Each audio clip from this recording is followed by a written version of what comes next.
مولانا روم لکھتے ہیں کہ اس بکری کے چرواہے کو ایک دن خیال آیا کہ علماء کرام بیان کرتے ہیں، امام صاحب بیان کرتے ہیں، عالم بیان کرتے ہیں کہ قرآن کے اندر ہر مسئلے کا حل ہے، قرآن کریم کے اندر ہر مسئلے کا حل ہے۔ تو اس انسان نے سوچا کہ جہاں قرآن کے حوالے سے، حدیث کے حوالے سے علماء بیان کرتے ہیں کہ کھانے کی دعا ہے، سونے کی دعا ہے، سفر کی دعا ہے، تو کوئی ایسی بھی دعا ہوگی کہ بغیر کشتی کے سہارے انسان دریا پار کر جائے گا۔ سیدھا سادہ انسان تھا، اس کے دل میں خیال آیا، اپنے مسجد کے امام سے ملا اور کہا امام صاحب جب ہر چیز کی دعا ہے وہ بھی دعا ہوگی کہ انسان وہ دعا پڑھ لے اور بغیر کشتی اور ملاح کے سہارے کے ندی پار کر جائے۔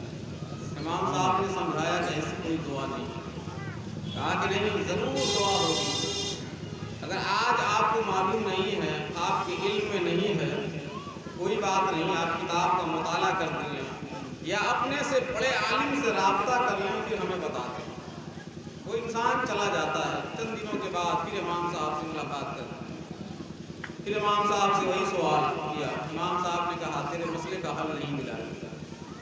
وہ انسان امام صاحب کو پریشان کرتا رہا۔ لاسٹ میں ایک دن امام صاحب نے سوچا کہ اس سے جان چھڑائی جائے۔ امام صاحب نے کہا کہ ہاں تیرے مسئلے کا حل مل گیا۔ کہا جلدی بتائیے، میرا روزانہ 2 آنا خرچ ہوتا ہے۔ کہا کہ ہاں جب تم ندی کے قریب جاؤ تو بسم اللہ الرحمن الرحیم پڑھ لینا اور ندی پار کر جانا۔ امام صاحب نے بتا دیا۔ وہ بکری کا چرواہا اپنی بکریوں کو لیتا ہے اور ندی کے قریب جاتا ہے، بسم اللہ الرحمن الرحیم پڑھتا ہے، جیسے ہی پڑھنا تھا کہ ندی نے راستہ دے دیا۔ سبحان اللہ، سبحان اللہ۔ راستہ دے دیا، وہ آسانی کے ساتھ ندی پار کر جاتا ہے۔ شام کے وقت جب وہ واپس آیا، پھر بسم اللہ الرحمن الرحیم پڑھا، پھر ندی نے راستہ دے دیا، پھر وہ واپس آ گیا۔ اس طریقے سے دن گزرتے گئے۔ ایک دن بکری کے چرواہے نے دیکھا کہ جس امام سے میں نے دعا سیکھی تھی، جو دعا امام صاحب نے ہمیں بتائی، آج وہی امام صاحب ملاح کی خوشامد کر رہے ہیں کہ مجھے ندی پار کرنا ہے۔ تو ملاح کہہ رہا ہے کہ شام ہو گئی ہے، اب میں نے ناؤ باندھ دیا ہے، ناؤ کھولوں گا نہیں، کل صبح آنا تجھے پار کرا دوں گا۔ امام صاحب خوشامد کر رہے ہیں، مگر وہ ملاح انکار کیے جا رہا ہے۔ بکری کے چرواہے نے دیکھا، کچھ نہیں کہا، واپس گھر چلا آیا۔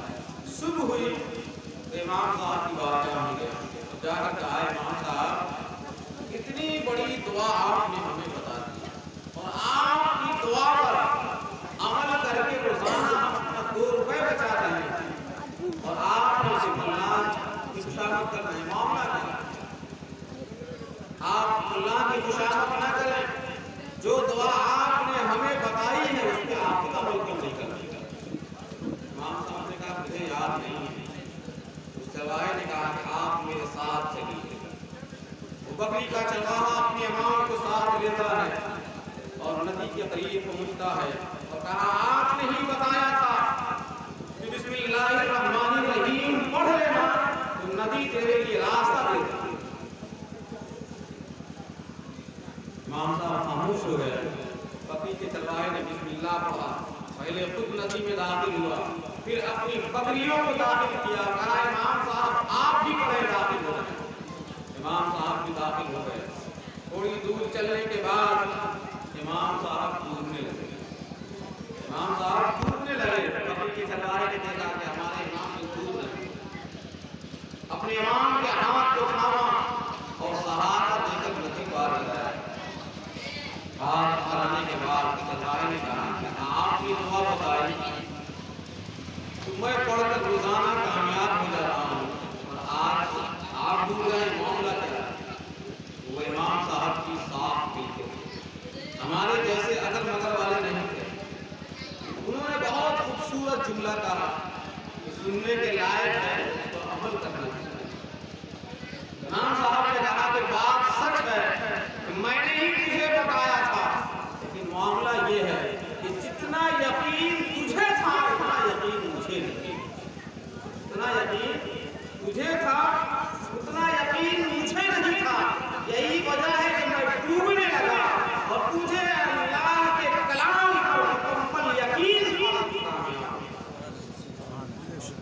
معاملہ کیا ہے کہ ہم صرف سنتے ہیں، مولانا صاحب لوگ بیان کرتے ہیں کہ قبر میں عذاب ہوگا، یہ ہوگا، وہ ہوگا، لیکن ہم یہ سمجھتے ہیں کہ مولانا صاحب کو بلائے اسی لیے جاتے ہیں، سنائیں گے نہیں تو کیا کریں، ان کا کام ہے سنانا اور ہمارا کام ہے سن کے سن ہو جانا۔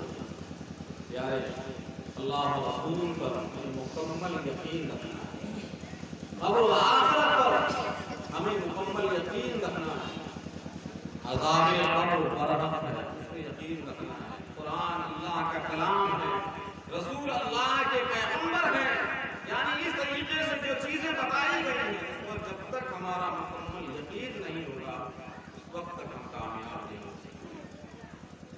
تو آج بتانا یہ ہے آج ہمارے معاشرے کا حال کیا ہے۔ دیکھیں آج ہم مسلمان ہیں، اللہ کا فضل ہے کہ اللہ نے ہمیں مسلمان بنایا، اور صرف مسلمان ہی نہیں بنایا، اس نبی کے صدقے میں اللہ نے ہمیں صاحب ایمان بنایا۔ یہ کم بڑی بات ہے، ہم نے کبھی دعا نہیں کی تھی، ہم نے کوشش بھی نہیں کی، نہ دعا کی، اللہ کا فضل ہوا۔ جیسے آپ تاریخ اٹھا کر دیکھیں، علماء سے پوچھیں کہ پہلے نبیوں نے دعا کی تھی کہ اے اللہ اپنے آخری پیغمبر کی امت میں ہمیں پیدا کر۔ نبیوں کی خواہش تھی، نبیوں نے تمنا کی تھی، جب کتابوں میں میرے نبی کا ذکر سنا، میرے نبی کا تذکرہ سنا، تو لوگوں نے دعا کی، لیکن ہم نے دعا نہیں کی، کوشش نہیں کی۔ اللہ فضل ہوا، کرم ہوا کہ اللہ نے ہمیں صرف مسلمان ہی نہیں بنایا بلکہ صاحب ایمان بنایا اور اپنے محبوب کی امت میں پیدا کیا۔ وہ خدا اگر ہمیں کسی اور مخلوق میں پیدا کر دیتا تو ہم اس کا کیا کرتے، کچھ اور بنا دیتا تو ہم کیا کرتے، لیکن اس کا خاص فضل ہے، کرم ہے، ہمیں اپنے رب کا شکر ادا کرنا چاہیے۔ مالک تیرا لاکھ لاکھ شکر ہے کہ تو نے اپنے حبیب کی امت میں پیدا کیا، اور جب ہمیں اپنے حبیب کی امت میں اللہ نے پیدا کیا تو ہمارے آنے کا کچھ مقصد ہے، ہمارے آنے کا کچھ مقصد ہے، لیکن ہم مقصد سے دور ہو چکے ہیں۔ ہم یہی سمجھتے ہیں کہ مسلمان کے گھر میں پیدا ہوئے، بڑے ہو جائیں گے، ہماری شادی ہو جائے گی، بچے ہوں گے، پھر ہم باپ کہلائیں گے، کچھ کما لیں گے، گھر بنا لیں گے، زندگی گزار کر ہم چلے جائیں گے، یہ ہمارا مقصد ہے۔ ہم یہاں آ کر اپنے مقصد کو بھول چکے ہیں، جبکہ دوسری جانب ہم نگاہ اٹھا کر دیکھیں کہ آج پوری دنیا ہمیں مٹانے پہ لگی ہے، پوری دنیا ہمیں مٹانے پہ لگی ہے، لیکن ہم خواہ غفلت میں ہیں، خاموش کی طرح سو رہے ہیں۔ ہم سنتے بھی ہیں کبھی کبھار کہ کہیں کچھ ہو رہا ہے تو پھر دل میں اطمینان ہو جاتا ہے کہ ہمارے ساتھ کچھ تھوڑی ہو رہا ہے، جہاں ہو رہا ہے وہاں ہو رہا ہے، ہمیں اس سے کیا ہو گیا، لیکن پیارے اس کو ہمیں نہیں رہنا چاہیے کہ آندھی کہیں بھی آ سکتی ہے، طوفان کہیں بھی آ سکتا ہے، زلزلہ کہیں بھی آ سکتا ہے، ہم اپنے مقصد کی نظر رکھیں، اپنے مقصد پہ غور کریں۔ ایک انگریز کا ایک دوست مسلمان تھا، انگریز نے اپنے دوست مسلمان سے پوچھا کہ تم لوگ اپنے نبی کے لیے کیا کر سکتے ہو؟ انگریز نے مسلمان سے پوچھا کہ تم لوگ اپنے نبی کے لیے کیا کر سکتے ہو؟ مسلمان نے کہا کہ مقصد کیا ہے؟ کہا کہ میں جاننا چاہتا ہوں کہ تم مسلمان ہو، نبی کا کلمہ پڑھتے ہو، بتاؤ اپنے نبی کے لیے کیا کرتے ہو؟ مسلمان نے خوبصورت جواب دیا کہ میں اپنے نبی کے لیے اگر وقت آ جائے، ضرورت پڑ جائے تو اپنے نبی کے لیے میں جان دے سکتا ہوں، میں اپنے نبی کے لیے جان دے سکتا ہوں۔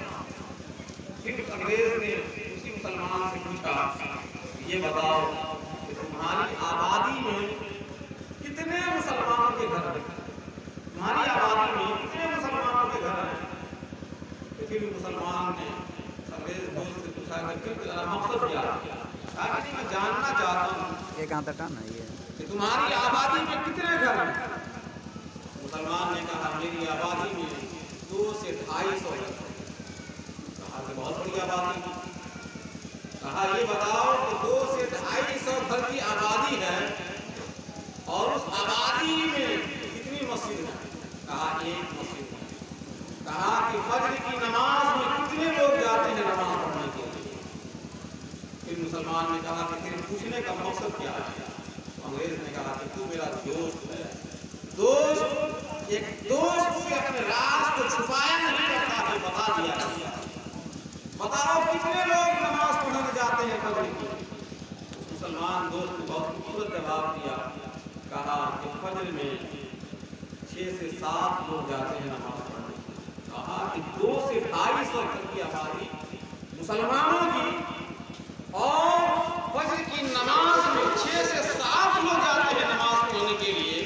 تو انگریز نے کہا کہ سنو، تم تمام جھوٹے ہو، تمہارا دعویٰ جھوٹا ہے، تم سچے نہیں ہو سکتے، تمہاری بات سچی نہیں ہو سکتی ہے کہ جو مسلمان اپنی نیند قربان نہیں کر سکتا ہے، جو مسلمان نیند قربان کر کے اپنے نبی کی آنکھوں کو ٹھنڈک نہیں پہنچا سکتا ہے، وہ مسلمان نبی کے لیے جان کب دے سکتا ہے؟ وہ نبی کے لیے جان کب دے سکتا ہے؟ جو نیند قربان نہیں کر سکتا ہو وہ نبی کے لیے جان کب دے سکتا ہے؟ تو آج دنیا ہمیں پڑھ رہی ہے، دنیا ہمیں دیکھ رہی ہے۔ آج اسلام کے خلاف، پیغمبر اسلام کے خلاف، قرآن کے خلاف حملے ہو رہے ہیں۔ کیوں ہو رہے ہیں؟ کبھی آپ نے غور کیا؟ کبھی اس پہ سوچا ہم نے آخر کیوں ہو رہے ہیں؟ جہاں دیکھیں ہمارے اوپر حملہ، کبھی پیغمبر خدا پر حملہ ہو رہا ہے، کبھی قرآن پہ حملہ ہو رہا ہے، کبھی اسلام پہ حملہ ہو رہا ہے۔ ہمیں تو فکر نہیں ہے، ہمیں مطلب نہیں ہے، ہم یہ سمجھتے ہیں کہ ہم اپنی آبادی میں موجود ہیں۔ لیکن پیارے غور کریں کہ آخر ایسا کیوں ہو رہا ہے؟ میں آپ کو اس سے پہلے ایک واقعہ بتا رہا ہوں۔ آج ہم اپنا کردار دیکھیں، ہم اپنے اندر جھانک کر دیکھیں۔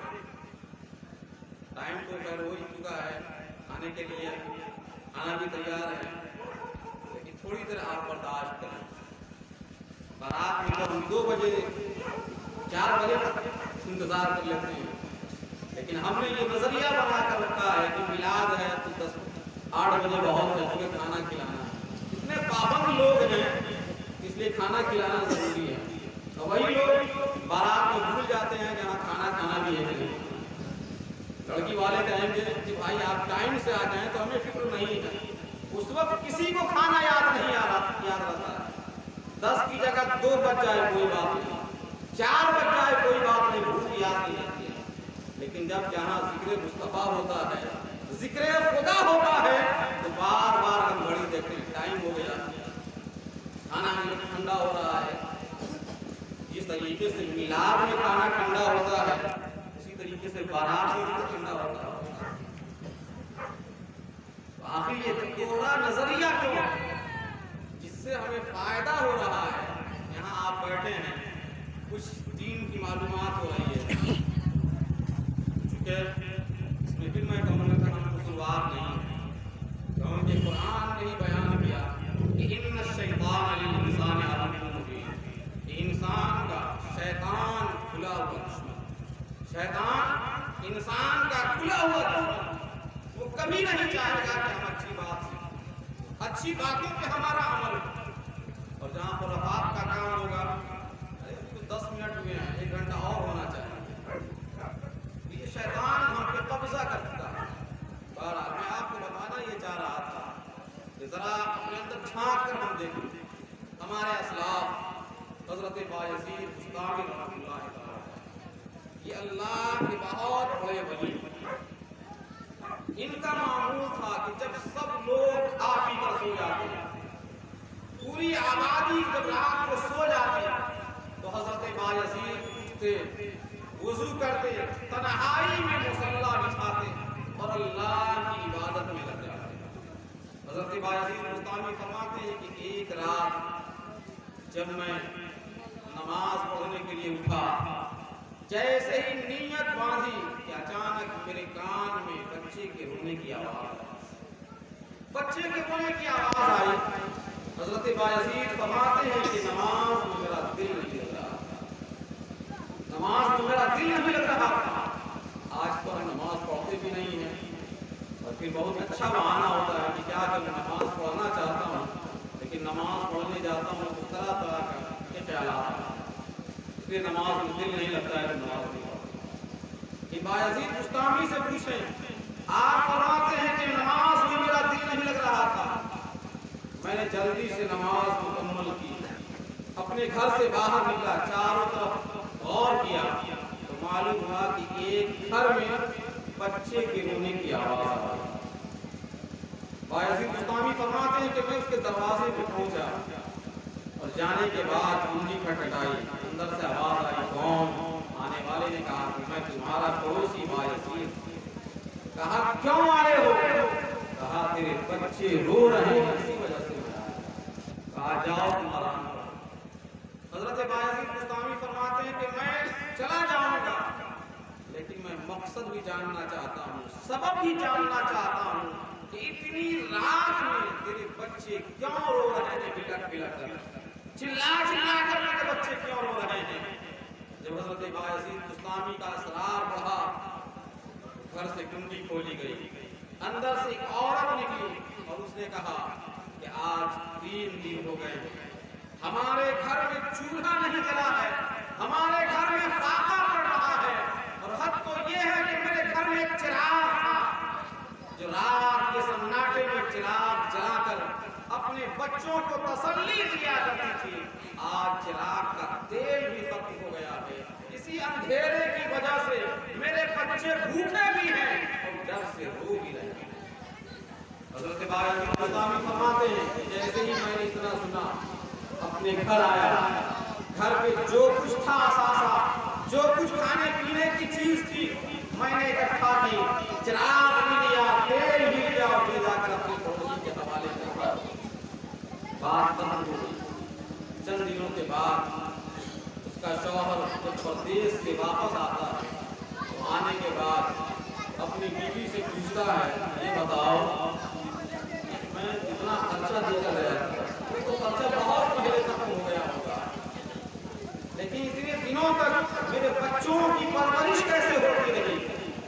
وہ خاتون جواب دیتی ہے کہ ہمارے پڑوس میں بایزید جیسا نیک انسان ہے تو ہم بھوکے کیسے رہ سکتے ہیں؟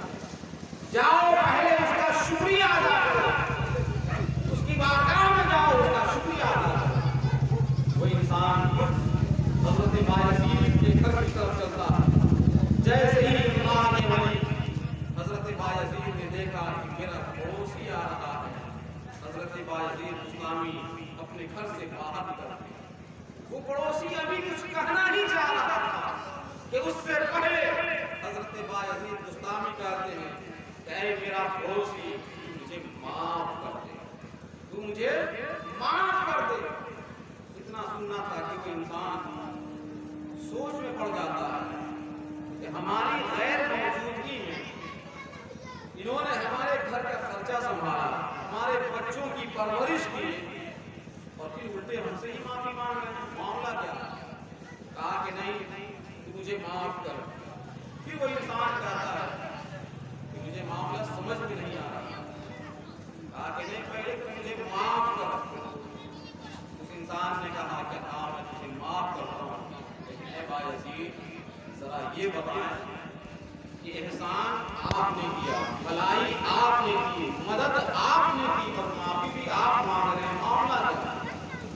حضرت بایزید نے جو کہا تھا غور سے سنیے گا۔ حضرت بایزید نے کہا کہ میں نماز پڑھ رہا تھا، اللہ کی عبادت میں تھا، تیرے بچے کے رونے کی آواز میرے کانوں سے ٹکرائی، میں نماز مکمل کر کے آیا، دیکھا کہ تیرے بچے بھوک سے بلک رہے ہیں، تیرے گھر میں اندھیرا چھایا ہوا ہے، میں ڈر گیا کہ تو میرا پڑوسی ہے، کہیں خدا قیامت کے دن مجھ سے یہ سوال نہ کر دے کہ اے بایزید تو اپنے گھر میں مزے لے رہا تھا، نعمتیں میں بھی کھا رہا تھا، چین و سکون کی زندگی بسر کر رہا تھا، لیکن تیرے پڑوس میں ایک بھوکا انسان بھی رہ رہا تھا، تو نے اس کی مدد نہیں کی۔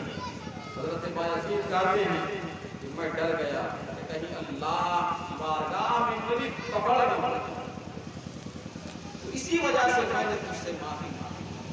اب ذرا اپنے ضمیر پر غور کریں، آج ہماری صحابت کا کیا ہے؟